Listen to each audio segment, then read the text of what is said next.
Students, welcome you all in QCS। और QCS में मैं आज नीट से रिलेटेड बहुत इंपॉर्टेंट इंफॉर्मेशन शेयर करने वाला हूं आप सभी के साथ। आप सभी को बेसिकली नीट एग्ज़ाम क्लियर करने के लिए याद कब आता है? जब आप 12th क्लास में अपीयर हो रहे होते हैं या आप 12th क्लास हाफ कर चुके होते हैं। बट स्टूडेंट्स, ये जो इन्फॉर्मेशन मैं आज आपको देने वाला हूँ ये नीट का एग्ज़ाम क्लियर करने के लिए बहुत ज़रूरी है। और नीट का कौन सा एग्ज़ाम क्लियर करने के लिए मैं आपको ये बताने वाला हूँ आज। मैं आपको नीट के अंदर जो केमिस्ट्री वाला पोर्शन है, केमिस्ट्री का जो सिलेबस है, वो मैं आज आपको फुल्ली बताने वाला हूँ कि नीट के अंदर कौन कौन से चैप्टर्स केमिस्ट्री के आते हैं। अगर आपको ये चैप्टर्स के बारे में इंफॉर्मेशन होगी या इन चैप्टर्स के अंदर क्या क्या टॉपिक्स हैं, जो टॉपिक्स पढ़ने ज़रूरी हैं नीट के एग्ज़ाम को क्लियर करने के लिए, तो 100% आप नीट के एग्ज़ाम को सक्सेसफुली पास कर पाएंगे। और केमिस्ट्री का जो ये नीट का सिलेबस है ये कौन कौन सी क्लास से रिलेट करता है या इस सिलेबस के अंदर हमें कौन सी क्लास से पढ़ना स्टार्ट करना चाहिए या ये सिलेबस किस क्लास का होता है, वो मैं आज आपको इस प्रिपेयर्ड स्लाइड के अंदर बताने वाला हूँ। राइट स्टूडेंट्स, मैं आज आपको बताऊंगा केमिस्ट्री का सिलेबस जो बहुत इंपॉर्टेंट है नीट के लिए। इस सिलेबस को जाने बगैर आप नीट का एग्ज़ाम क्लियर नहीं कर सकते हैं। गुड। तो आज हम जो बात करने वाले हैं, हम बात कर रहे हैं केमिस्ट्री के नीट के सिलेबस की।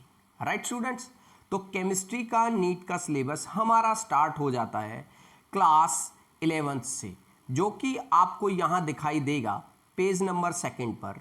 11th क्लास की जो आप फर्स्ट यूनिट कुछ स्टूडेंट्स पढ़ चुके हैं, कुछ स्टूडेंट्स को अभी पढ़ना बाकी है, या कुछ ऐसे भी स्टूडेंट्स मेरी इस प्रिपरेशन को देखेंगे जो हो सकता है अभी 11th क्लास में ना हो, राइट, या अभी उन्होंने अपना एम डिसाइड ना किया हो।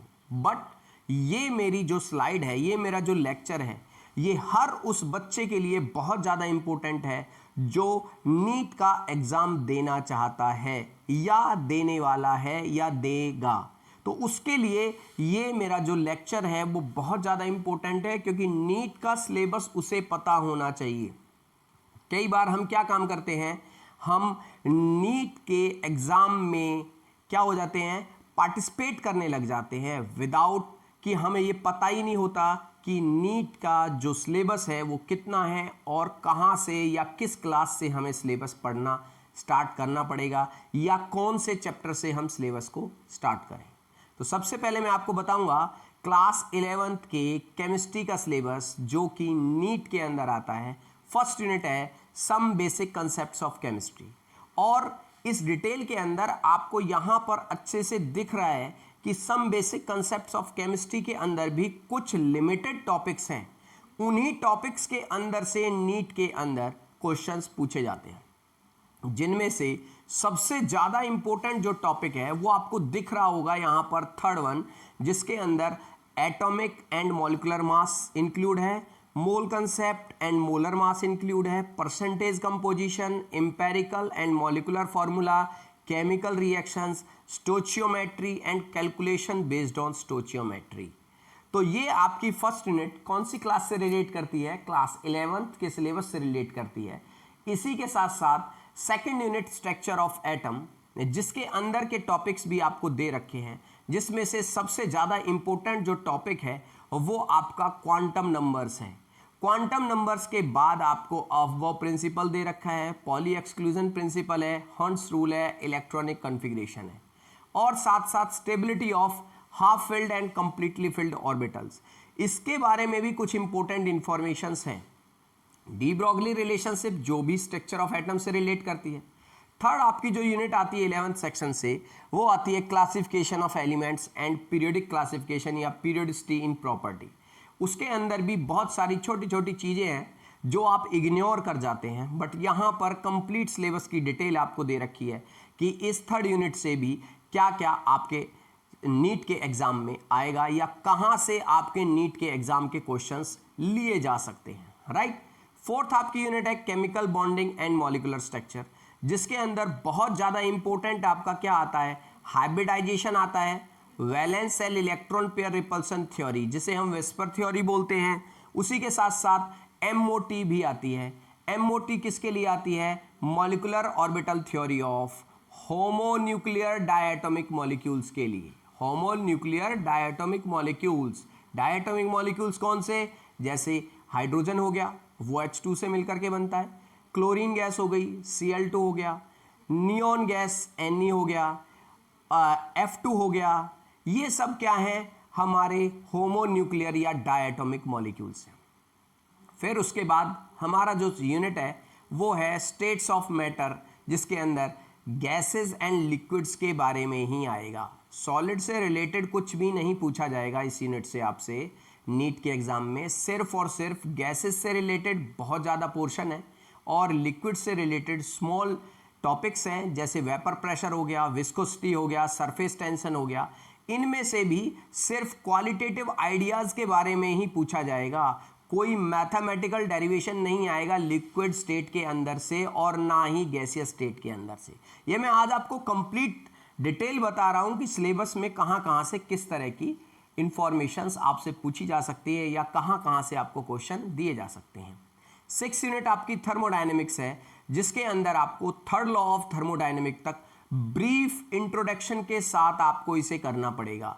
साथ ही इसी के अंदर 2 टॉपिक्स और हैं जिसे हम इंटरनल एनर्जी और एंट्रोपी के नाम से जानते हैं, वो भी यहाँ पर करना पड़ेगा आपको। Gives free energy change, spontaneous and non spontaneous, criteria for equilibrium और स्पॉन्टेनियसिटी, यहाँ से थर्मोडायनेमिक के क्वेश्चंस आते हैं किसके अंदर, नीट के अंदर। फिर अगर हम बात करें इक्विलिब्रियम से, तो इक्विलिब्रियम वैसे तो 11th क्लास में इक्विलिब्रियम के 2 पार्ट्स होते हैं, बट यहाँ पर उन दोनों पार्ट से कुछ कुछ टॉपिक्स लिए गए हैं। आप अगर ध्यान से देखेंगे तो सबसे पहला जो पार्ट है उस पार्ट के अंदर से सिर्फ और सिर्फ कहाँ तक है, वीक इलेक्ट्रोलाइट्स तक है। फिर उसके बाद degree of ionization, ionization of polybasic acids, acidic strength, concept of pH, hydrolysis of salt, जिसमें सिर्फ और सिर्फ एलिमेंट्री आइडिया के बारे में पूछा जाएगा। बफर सोल्यूशन बहुत ज़्यादा इंपॉर्टेंट है, हेंडरसन इक्वेशन इंपॉर्टेंट है, सॉल्युबिलिटी प्रोडक्ट्स और common ion effect with illustrative examples के साथ आपसे पूछे जा सकते हैं। नेक्स्ट आपकी यूनिट आती है रेडॉक्स रिएक्शन। रेडॉक्स रिएक्शन में से ऑक्सीडेशन और रिडक्शन या रेडॉक्स रिएक्शन ऑक्सीडेशन नंबर के साथ या बैलेंसिंग में लॉस ऑफ इलेक्ट्रॉन और गेन ऑफ इलेक्ट्रॉन के थ्रू भी आपसे पूछा जाएगा। सिर्फ यही कंसेप्ट आएगा रेडॉक्स रिएक्शन से। उसके बाद आपके पास एक कंसेप्ट है हाइड्रोजन। हाइड्रोजन एक यूनिट है, उससे भी बहुत सारी छोटी छोटी चीज़ें पूछी जाती हैं। वो कौन सी है, जिसमें आप फिजिकल और केमिकल प्रॉपर्टी करेंगे वाटर की, हैवी वाटर के बारे में पढ़ेंगे। हाइड्रोजन पेरोक्साइड की प्रिपरेशन से भी क्वेश्चन आते हैं, उसके रिएक्शंस से भी क्वेश्चन आते हैं, उसके यूजेस से भी क्वेश्चन आ सकता है, उसके स्ट्रक्चर से भी क्वेश्चन आ सकता है। फिर आप 11th क्लास के अंदर एस ब्लॉक एलिमेंट्स पढ़ेंगे, जो 2 पार्ट हैं, एल्कली मेटल्स और एल्कलाइन अर्थ मेटल्स, मतलब ग्रुप फर्स्ट और ग्रुप सेकेंड। यहाँ जो आपको डिटेल दे रखी है, ये कंप्लीट डिटेल बहुत इंपॉर्टेंट है नीट के एग्जाम्स के लिए एस ब्लॉक एलिमेंट्स से, क्योंकि एस ब्लॉक एलिमेंट्स को आप सिर्फ 11th क्लास के अंदर ही पढ़ेंगे या उससे पहले पढ़ पाएंगे। 12th क्लास में आप एस ब्लॉक एलिमेंट्स नहीं पढ़ेंगे, इसलिए इसको बहुत ध्यान से आपको पढ़ना पड़ेगा। और industrial use of limestone, biological importance of magnesium and calcium, ये इंपॉर्टेंट पोर्शन है इसका, जहां से ज़्यादातर क्वेश्चंस आते हैं। फिर अगर मैं बात करूं यूनिट 11th की, जो कि पी ब्लॉक एलिमेंट है, ये पी ब्लॉक एलिमेंट अगर आपको दिख रहा है तो यहां पर सबसे पहले आपको जर्नल इंट्रोडक्शन दे रखा है पी ब्लॉक एलिमेंट्स का। ये जर्नल इंट्रोडक्शन तो आपको करना ही करना है, क्योंकि जर्नल इंट्रोडक्शन चाहे आप ग्रुप 13 करें चाहे आप ग्रुप 14 करें, अभी आगे जब आप सिलेबस देखेंगे, ये मैं अभी 11th क्लास के नीट के सिलेबस की बात कर रहा हूं, अभी 12th क्लास से भी नीट का सिलेबस आता है, तो वहां भी पी ब्लॉक एलिमेंट आएगा, राइट। तो उसमें पी ब्लॉक एलिमेंट में अभी यहां पर आप 11th क्लास में ग्रुप 13 और 14 कर लेंगे, आगे जाकर के जब आप 12th क्लास में पढ़ेंगे तो वहां पर 15, 16, 17 और 18 ग्रुप्स करेंगे, राइट स्टूडेंट्स। आगे इसी के अंदर पी ब्लॉक एलिमेंट्स में आपको लास्ट टॉपिक दे रखा है important compounds of silicon and a few use silicon chloride, silicones, silicates, zeolites और उनके यूजेस। ये भी इंपॉर्टेंट टॉपिक है जो आप करने वाले हैं किसके अंदर, नीट के एग्जाम्स की प्रिपरेशन के अंदर। फिर आपके पास 12th यूनिट है organic chemistry, some basic principles and techniques. बहुत इंपॉर्टेंट यूनिट है ये इंपॉर्टेंट यूनिट आपको IUPAC नोमेनक्लेचर के बारे में बताती है। Electronic displacement of covalent bond, जैसे कि इंडक्टिव इफेक्ट हो गया, इलेक्ट्रोमेरिक इफेक्ट हो गया, रेजोनेंस इफेक्ट हो गया, हाइपर कंजुगेशन हो गया, homolytic heterolytic fission of covalent bond हो गए, free radicals, carbocations, carbanions, electrophiles, nucleophiles.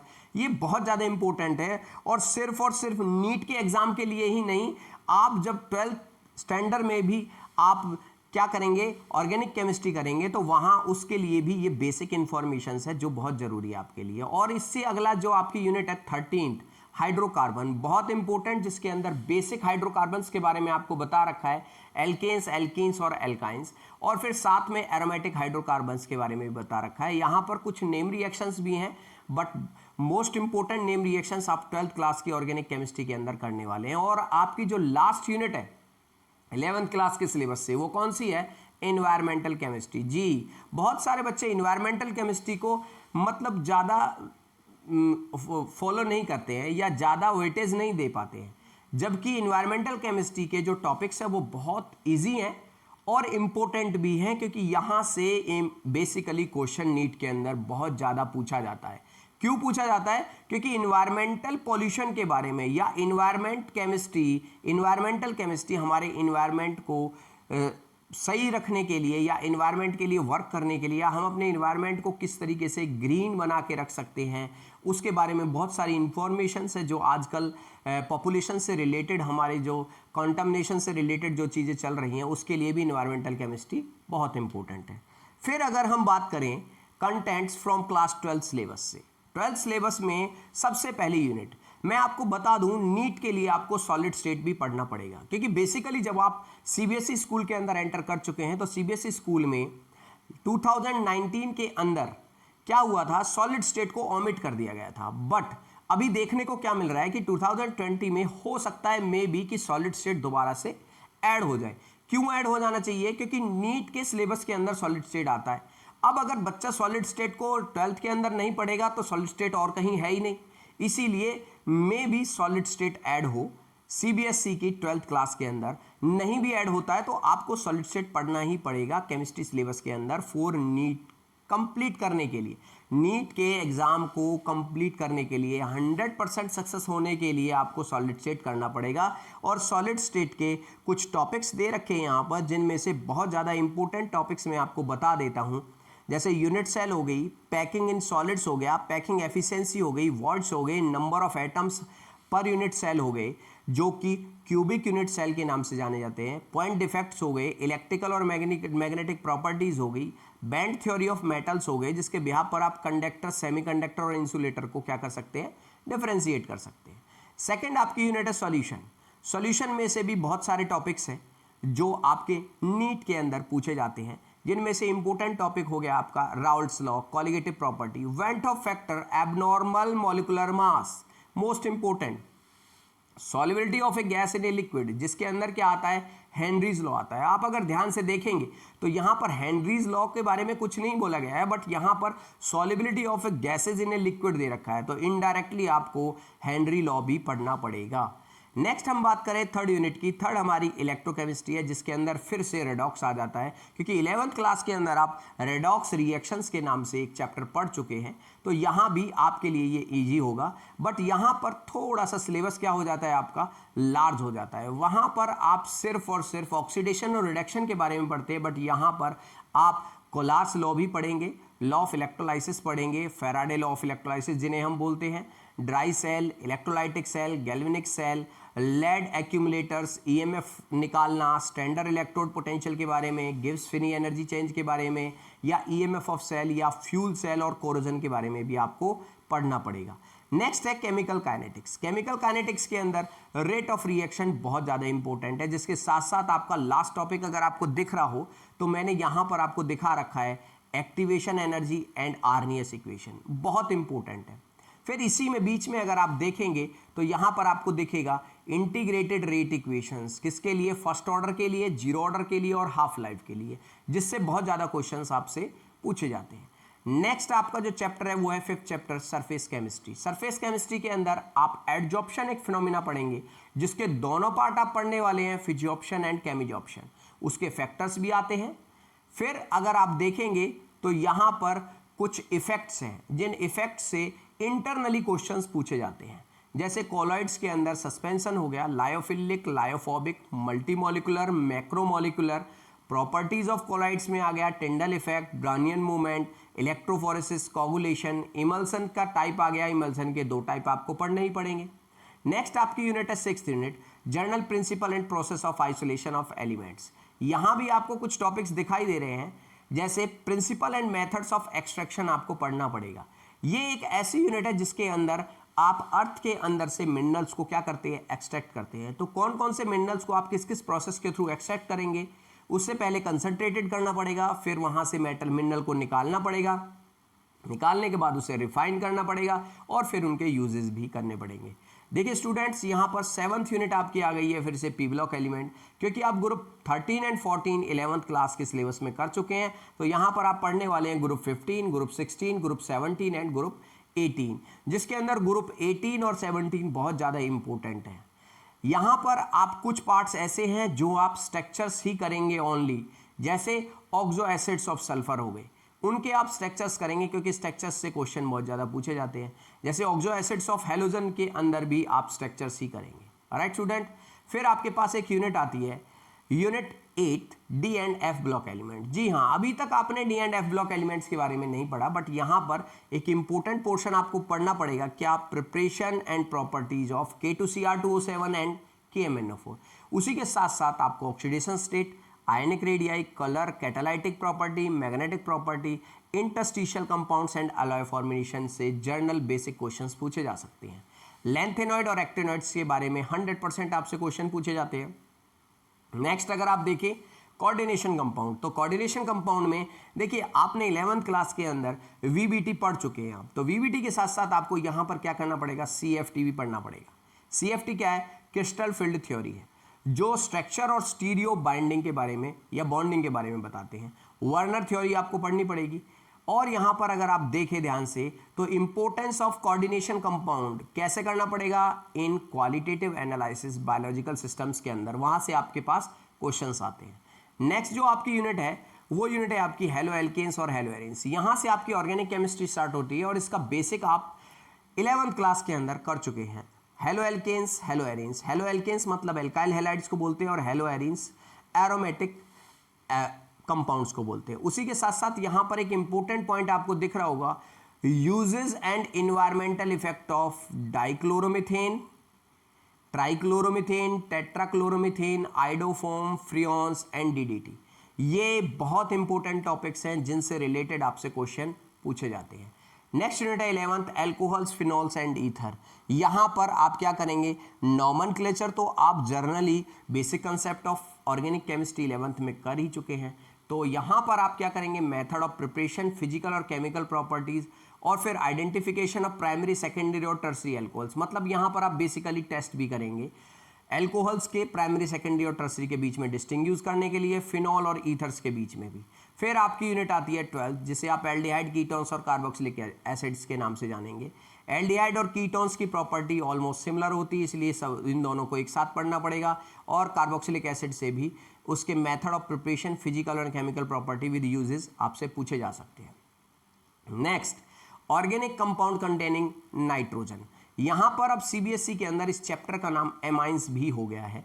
मतलब आप इस चैप्टर को एमाइंस के नाम से भी इंट्रोड्यूस कर सकते हैं या एमाइंस के नाम से भी जान सकते हैं। यहाँ पर आप प्राइमरी, सेकेंडरी और टर्सरी एमाइंस के बीच में टेस्ट करेंगे। मतलब जनरली ऑर्गेनिक केमिस्ट्री के अंदर कुछ नेम रिएक्शंस भी करेंगे आप, कुछ टेस्ट भी करेंगे, और मेथड ऑफ प्रिपरेशन के साथ साथ फिजिकल और केमिकल प्रॉपर्टीज भी आपको करनी पड़ेगी। यहाँ पर आपको 2 ग्रुप और करने पड़ेंगे जिन्हें आप साइनाइड्स और आइसोसाइनाइड के नाम से जानते हैं। फिर डायजेनियम सॉल्ट्स एक अलग टॉपिक है जो आप एमाइंस के अंदर ही करेंगे। नेक्स्ट आपके पास एक यूनिट आती है बायोमोलिक्यूल्स। बायोमोलिक्यूल्स में आप सबसे ज़्यादा इंपॉर्टेंट है, 3 ही पॉइंट आपके बहुत ज़्यादा इंपॉर्टेंट है, जैसे कार्बोहाइड्रेट्स की कंप्लीट डिटेल, प्रोटीन्स और फिर हार्मोन्स। बेसिकली विटामिन्स और न्यूक्लिक एसिड के बारे में तो आप हो सकता है ऑर्गेनिक बायोलॉजी के अंदर भी, नीट का जो सिलेबस है बायोलॉजी के अंदर वहाँ भी पढ़ सकें, बट जो ऊपर वाले जो प्रोसेस है कार्बोहाइड्रेट्स, प्रोटीन्स एंड हॉर्मोन्स भी आप बायो के अंदर ही पढ़ पाएंगे, बट यहाँ पर भी इनके कुछ एलिमेंट्री आइडिया के बारे में आपसे पूछा जा सकता है। नेक्स्ट आप देखेंगे तो आपकी 15th यूनिट है पॉलीमर से सबसे ज़्यादा इंपॉर्टेंट है नेचुरल एंड सिंथेटिक पॉलीमर्स के बारे में, मेथड ऑफ पॉलीमराइजेशन जो दो ही तरह के पढ़ने पड़ेंगे, एडिशन एंड कंडेंसेशन, कोपॉलीमराइजेशन किसे कहते हैं, फिर यहाँ पर आप bakelites, rubber, biodegradable and non biodegradable polymer के बारे में पढ़ने वाले हैं। फिर आप पढ़ेंगे केमिस्ट्री इन एवरीडे लाइफ, जिसको बच्चे बहुत लाइटली लेते हैं। केमिस्ट्री इन एवरीडे लाइफ भी एक इंपॉर्टेंट टॉपिक्स वाला चैप्टर है, जिसके अंदर से बेसिकली ड्रग्स के बारे में, मेडिसिन के बारे में, जैसे analgesic, tranquilliser, antiseptic, disinfectant, antimicrobial, antifertility drugs, antibiotics, antacids, antihistamines और कुछ केमिकल्स के बारे में पढ़ेंगे, जैसे food preservatives, artificial sweetening agents, elementary ideas of antioxidants और क्लीनिंग एक्शन ऑफ सोप, जैसे soaps and detergents and cleaning action के बारे में भी आपको करना पड़ेगा। स्टूडेंट्स, ये था कंप्लीट सिलेबस किसका, केमिस्ट्री का कंप्लीट सिलेबस, जो कि किससे रिलेटेड है, नीट्स के एग्जाम से रिलेटेड है। आपको ये सिलेबस बहुत अच्छे से पता होना चाहिए। और मैं आपको बता दूं, इस स्लाइड को देखने के बाद आज से एवरीडे हम एक टॉपिक लेंगे, जो नीट का एक टॉपिक है उससे रिलेटेड मैं आपको कुछ क्वेश्चंस साथ के साथ नीट की स्टडी कराता रहूंगा। एक एक टॉपिक को लेकर के आप नीट की स्टडी कर सकते हैं, सिर्फ और सिर्फ कहां पर, क्विक केमिस्ट्री सॉल्यूशन के अंदर। कहां पर, QCS के अंदर। अगर आप नीट के अंदर 100% सक्सेस पाना चाहते हैं तो आज ही QCS को सब्सक्राइब कर लें। नहीं किया है तो सब्सक्राइब कर लें, कर रखा है तो बेल आइकन दबा लें, ताकि जो भी आपके पास नीट से रिलेटेड इंफॉर्मेशन QCS देना चाहता है वो तुरंत आपके पास पहुंच जाए। इसीलिए आप बेल आइकन दबा लीजिए और ये जो सिलेबस है इसको दिमाग के अंदर बैठा लीजिए, क्योंकि नेक्स्ट इसके बाद से ये बिगिनिंग है नीट के लिए, केमिस्ट्री का सिलेबस करने की ये बिगिनिंग है। इसके बाद हम day by day, one by one हम एक एक टॉपिक को क्या करने वाले हैं, अच्छे से स्टडी करने वाले हैं। कहां पर, only in QCS। Good luck students, I hope कि आपको ये सब